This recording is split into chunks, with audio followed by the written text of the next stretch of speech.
My name is Spencer Baldwin, and I'm the director of the Path to Portland series.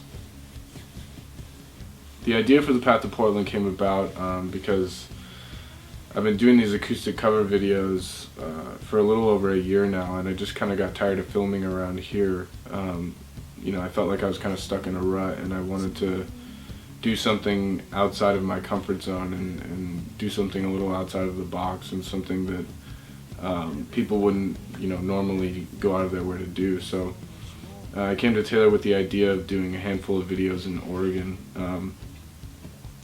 The original plan was just to jump in the van and go, but as we started thinking about it and planning stuff out, it turned out it wasn't going to be that easy. So we enlisted the help of Paul Rhoda, who ended up doing all of the audio engineering on all the songs and taking care of a lot of the travel management, which is just kind of taking care of all the day-to-day stuff, so that Taylor and I could focus on getting the videos done and making sure that they were going to come out the way that we wanted them to. The first video that we did was filmed in Monterey, California, which was originally actually supposed to be just a stop for breakfast on the way to San Francisco. But when we got there, we found this place called Lover's Point, and it was beautiful. It was this rocky bluff right next to the ocean, and it was really cold, and it was really early, and the marine layer hadn't burned off yet. But we got in, we got out, and we did the video as quickly as we could, and luckily we got out of there when we did, because as we were leaving, this tour bus full of like probably 40 or 50 tourists pulled up, and they all got out and started taking pictures and walking around in this park that we had filmed in, which would have been a pretty big disturbance in our filming. So luckily we got in, we got the video done, and we got out pretty quickly. We got to San Francisco at around 2 o'clock, I think, and we immediately started looking for a place to film the second video. And my original thought was to go across the Golden Gate Bridge and look for a spot that would be looking down on the Golden Gate Bridge and have San Francisco in the background. But it was really windy, and it was really cold, and it was Super Bowl Sunday, so there was a lot of people there, and every lookout place that we got to, every place that we looked, there was just a million people there. So as a last-ditch effort, we were standing up at Vista Point, looking at the bridge and trying to think of what we were going to do, and I looked down and saw this, what looked like a marine base or like an army base or something, like barracks, down at water level right below us, and I saw a road kind of going to it, so I told Paul that we should probably go check it out, but my hopes weren't really that high. But once we got down there, we saw a guy standing there taking pictures of his Corvette right next to the water, and it was like right underneath the bridge. And he had a tripod and like this nice fancy camera. So, and there was all these cops driving around. So, and they weren't giving him a hard time or anything. So we figured, why not? It was a last-ditch effort. Might as well give it a shot. And the wind had died down. It wasn't as strong down there. So we just set up really quick, and I got my shot. And it wasn't ideal. It wasn't exactly what I wanted, but it ended up working out pretty well. The silhouette, it was kind of cool because the sun was right behind the bridge, so it kind of gave it like this silhouette type of thing behind Taylor in my shot, and it was a little bit different than what you would expect from like a Golden Gate Bridge video, where the bridge isn't like in your face. It's not like right there, which was pretty cool. At first I was kind of disappointed, but then when I went back and looked at some of the footage, I kind of liked how it was more focused on Taylor and not so much of the bridge, which was pretty cool. After we were done filming that one, we were gonna go look for a spot to film somewhere in Fisherman's Wharf, but when we were walking around down there, it was just crazy because it was Super Bowl Sunday, the Niners were playing, and you know, there was just people everywhere, and it was just not gonna happen. We weren't gonna find a spot to film that would be secluded enough and quiet enough that would be actually worth doing a video. So we decided to just kind of like walk around and be tourists for a little bit, and we went to the Godiva factory, walked around all the little ghetto like street shops and stuff, and then we went and found a bar to sit down and watch the game. We had to get out of there pretty quick because the game ended pretty crazy, so we decided to get up and go as quick as we could to try to get out of the city before anything, you know, went down. And we left probably around 8 and arrived in Eureka around midnight, and stayed in this ghetto Motel 6 right on the edge of Eureka, just for the night. The next day we got going pretty early. We needed to get to the Redwood Forest pretty quick to film the third video, so that we could get to Portland by a decent hour that night. So we drove up to the Redwood Forest, and we were driving through the highway that drives right through the Redwood Forest, and you know, just kind of like looking around, trying to find a place to stop and wander around, try to find a place to shoot. And there was just stuff everywhere, like you know, it was like overwhelming. So we just kind of stopped and just started walking into the forest at the first place that we could find, and it just so happened that we just came across this trail that was perfect. And it was kind of crazy because in the video you can see this light coming through the trees, and it had this like super sweet, like just beautiful effect on the green, and it was that one spot right behind Taylor. And you know, before we started filming, we were setting up, and it was all gloomy, and there was no sun coming out or anything like that. And right before we started filming, the sun came through, and Taylor started playing, and you know, I was filming, and Taylor messed up, and so we had to cut. And Paul wanted to kind of adjust some things in the audio, and I was just like, no, get going, man, because this sun's not going to stay this way, and it's perfect. And you know, luckily, you know, we got through that video with that sun there, and it's just amazing. I got some great shots, great pictures, just beautiful. I mean, it was, I'd never seen anything like that before. Just vast nothing, just forest, and just one spot in the forest that we happened to stop at. The sun comes through the trees and just provides the perfect backdrop for this video. And you know, luckily it wasn't too crazy of a video and too crazy of a song for me to not be able to stop and enjoy some of that. I mean, I'd never seen anything like it, and it was just beautiful. And there was no one around, so we went out to the highway where we had stopped, and Taylor and Paul just went and stood in the middle of the street, and I just started taking pictures and got some really cool pictures. That was probably my favorite shoot, and that video came out super awesome. After we were done with the Redwood shoot, we had about a 10-hour drive from the Redwood Forest to Cornelius, Oregon, which is where we were staying. So we got on the road as quickly as we could, just so that we could arrive at Christina's house, which is where we were staying, at a decent hour, and get some rest for the next day. On the way to Cornelius, we decided to stop in Salem and get some food.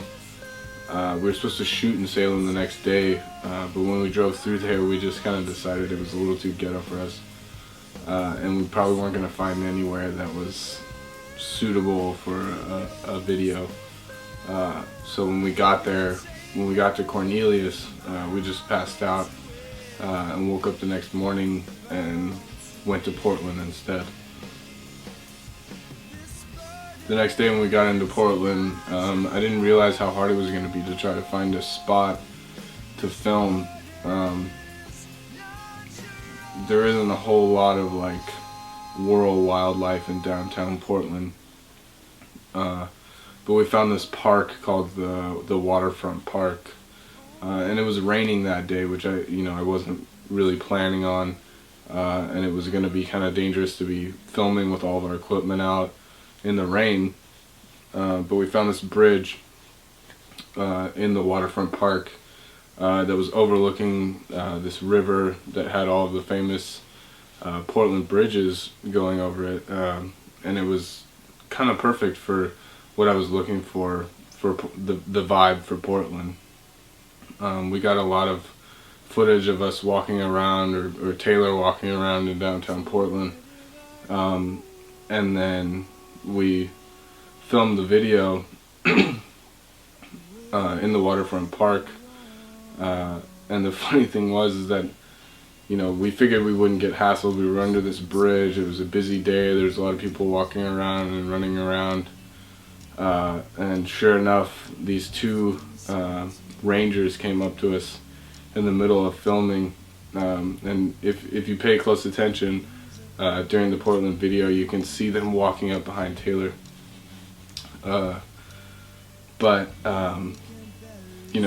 They just pulled me aside and asked what we were doing, and told me that I needed to get a permit if I wanted to do it again, but they let us finish up, which was really nice of them. And so we did, and we just spent the rest of the day walking around Portland and enjoying downtown Portland and its weirdness, and got to do some really cool stuff. The next day we were going to go back to Portland and try to find another spot, but the people we were staying with, Christina and DJ, had some ideas for some other locations that might be even better, which wasn't really my plan as far as this whole series goes, but at this point I was really kind of like, I was down to improvise. So Christina took us to this city called Tillamook, which is about 45 minutes west of Portland, and apparently that's where the Tillamook cheese factory is, which we didn't know, but we were driving through Tillamook, and it was on this one-lane highway, and there was all this beautiful scenery all around us. And once we got up into the forest, we just stopped at the first pull-off that we could find and walked up into this forest, and found this little bridge over a small creek, and it was just beautiful. There's always trees everywhere. It's just mossy. It was raining again, but the trees kind of like provided a little bit of cover from the rain, and that's where Taylor did Helplessness Blues by the Fleet Foxes, and that was probably my favorite location, probably because it wasn't planned, and we just kind of stumbled upon it, and the video came out really cool, and I got a lot of really cool pictures there, and it was a fun location. Again, we were just like the Redwood video, we were really secluded. We had as long as we wanted there, and I got a lot of really cool shots, and Taylor did a really great job on that song, so the video came out really cool. And then after that, we just went back to Portland, and spent the rest of the day in downtown Portland. We went to this place called Ground Control. It's an adult arcade. Taylor had been there before, and he wanted us to go check it out, and basically they had like every old school arcade game ever made, like the original Star Wars arcade game, Asteroids, like everything, all the old pinball machines, and there was a bar, so Taylor and Paul got to kind of like take a load off and play some video games and drink and have a good time, and then we went back to Christina's house and just crashed out for the night and got ready for the next day. The next day was the last day of filming, and we were so excited to be done. We were going up to this place called Skinner Butte in Eugene, Oregon, and it was a beautiful spot, but it was just the biggest nightmare of a video. It was this like mountain thing, lookout place, overlooking the entire city of Eugene, and it was gorgeous, but there was a lot of people up there. And every time the wind would blow, or somebody would walk by with their dog, or drive by in their car, or a train would go by down in the city, we'd have to start over. And we did 22 takes before we got one. But it was just, when we finally got that last one where we were done and that was it, and we finally got it, it was the most rewarding feeling. And we did it. We finished. We accomplished something, and we, it was cool because we just got to sit back and when we were done and look at the city and enjoy that moment of accomplishment and feeling like you had done something great, and we just kind of sat back for a few minutes and enjoyed the feeling of being done and finishing and having this gorgeous view, and it was like a giant burden had been lifted. We were done, and that night we went to an Oregon Ducks game at the University of Oregon. They lost, but it was cool to be there with the locals and support the local team and be a part of their community for a night. And it was just a great way to cap off, an accomplishing day. And then once we were done with that, we just went back to Christina's house and crashed out and got ready for the next day. The next day we went to Seattle, Washington. And, Seattle's one of my favorite cities. And we weren't filming, but it's so close to Portland that I figured, we might as well take the time and spend a day up in Seattle, and we got to do all the cool stuff. Go to the first Starbucks, go to the public market. We went to the top of the Space Needle, and it was a lot of fun just to have a day off, and go up and enjoy a city and not have to stress about doing anything work related, and it was a good time for us to, reminisce about the trip and, enjoy our sense of accomplishment, and I know none of us would ever take anything back on the trip. I mean, I know none of us have any regrets, and we would do it all again in a second. It was a lot of hard work, and it was, at times pretty stressful, but, it was a lot of fun, and, I'm sure we'll be planning another one soon, but, I can't thank Paul enough for the work that he did on it. Again, I don't know what I would have done without him. And Taylor, just amazing, just an unbelievable musician, and these videos would not have been possible if he had not displayed a lot of professionalism and done his fair share of work in preparing for this. And he's incredible, and I can't thank him enough for the work that he put in. And we did it, and thank you guys for all of your support, and thank you for checking it out, and keep your eyes open for the next one.